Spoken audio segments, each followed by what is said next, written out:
애널리스트들이 되게 똑똑해 보이고 되게 많이 알 거다. 아니다, 그렇지 않다. 이 서브리니까 시원하게 얘기하면 이런 동네들이 조금 위험해 보인다.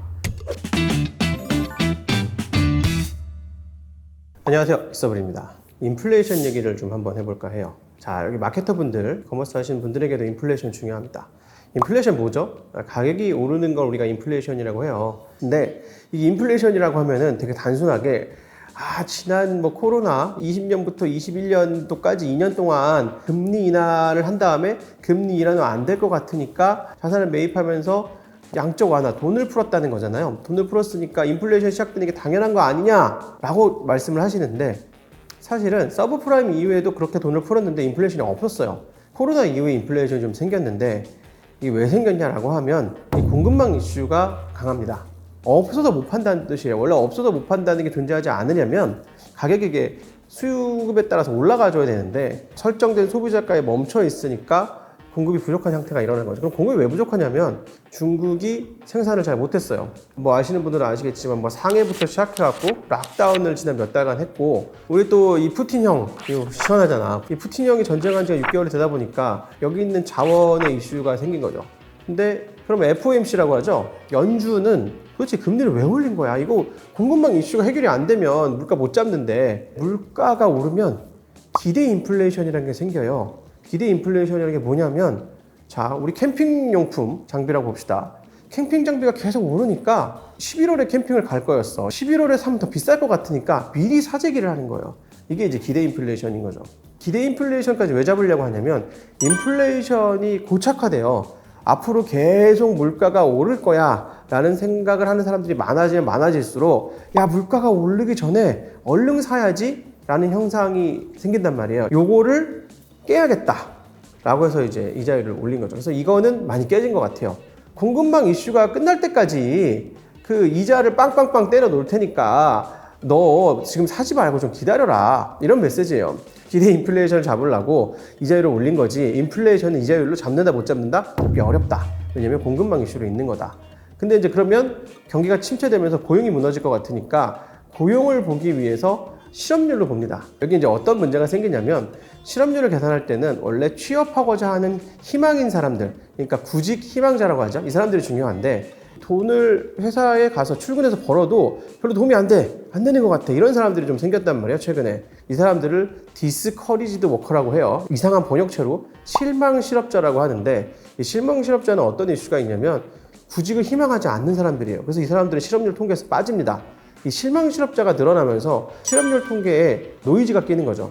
인플레이션에는 기대 인플레이션과 또 실업에는 실망 실업, 이런 것들이 좀 중요해서 볼 필요가 있다 정도로 정리를 하면 될 것 같고, 인플레이션 얘기를 하면 이제 판매가라든가 고객이 지불할 수 있는 영역에 따라서 굉장히 기민하고 유연한 플레이들을 앞으로 1년 동안 하셔야 될 겁니다. 우리도 뭔가를 팔잖아요. 근데 조달화 원가가 올리는데 소비자에게 가격 전가를 할 수 있는 상품을 우리가 갖고 있느냐 아니냐, 경쟁사는 어떻게 하고 있느냐에 따라서 소비자가 고통스러워하지 않는 면에서 우리는 최대 이익을 올릴 것이냐가 모든 커머스 회사, 마케팅 하는 분들이 가지는 고민일 거고요. 그래서 우리는 AOV를 얼만큼 올리면서 소비자에게 혜택을 주지만 우리의 이익 방어를 할 것이냐, 이게 이제 앞으로 1년간의 마케터들과 커머스 하시는 분의 화두예요.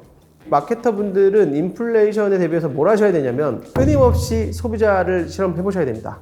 우리도 원가에 영향을 주니까 이 원가를 얼만큼 소비자에게 전가를 할 수 있는지, 그러니까 서로가, 고객은 나 요 정도까지는 그렇게 신경 안 쓰고 부담할 수 있어, 요만큼, 그리고 우리는 요만큼만 더 올라가면 계속적으로 영업을 할 수 있어 해, 요거를 고객들에게 잘 요청을 하시고 고객들의 협조를 받아서 우리 가격에 반영을 하는 게 이 시기를 사는데 매우 중요하다, 그런 걸 좀 말씀드리고 싶어요. 제가 보다 보니까 유튜브 채널 중에 이제 주식이라든가 부동산이라든가 이런 것들을 막 설명해 주는 채널들이 있는데, 되게 재밌는 게 주식 채널은 폭락과 폭등을 포지션에 서 있는 채널은 잘 없어요.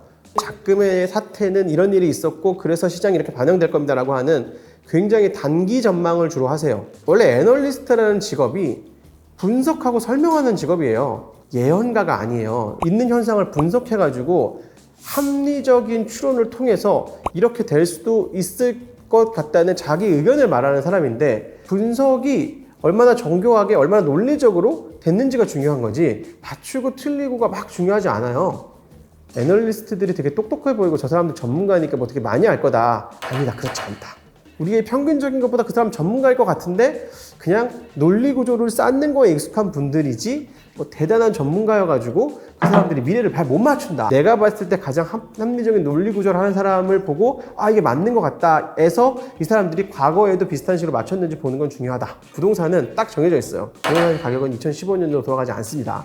제가 부동산이 앞으로 오르고 내리고를 명확하게 말씀드릴 수는 없어요. 부동산이 2015년으로 돌아간다는 건 반가격 정도로 원하시는 건데 그러면 어떤 문제가 생기냐면 정권이 문제가 생겨요. 좀 횡보할 거다.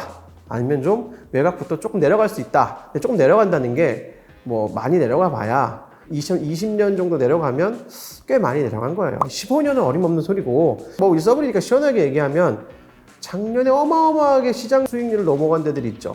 풍선 효과로 대표적으로 인천 뭐 이런 동네들이 조금 위험해 보인다.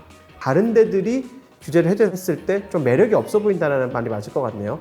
부동산들은 왜 얘기했냐면 입맛에 맞는 정보들을 막 취합하시고 정신승리를 되게 좋아하시는 분들이 있는 것 같아서 그게 뭐 이런 표현을 쓰면 되지만 당신의 미래에 도움이 안 됩니다. 내가 이 논리 구조를 납득할 수 있고 그러면 이 논리 구조로 저점을 내가 계산할 수 있고 그럼 나는 언제 들어가야 되는지를 볼 수 있는 식으로 지식을 취득하셔야지 자기를 위안해주는 의견과 채널에 대해서 너무 좋아하고 있는 게 아닌지 좀 반성을 하실 필요가 있어요. 우리 커머스는 뭐가 중요하다? 고객님들 간의 끊임없는 커뮤니케이션을 우리도 이익 방어는 해야 된다. 이게 실제로 실험의 영역으로 오면 끊임없는 가격 실험이라는 걸로 될 것 같긴 합니다. 네, 여기까지 맞춰볼게요. 감사합니다.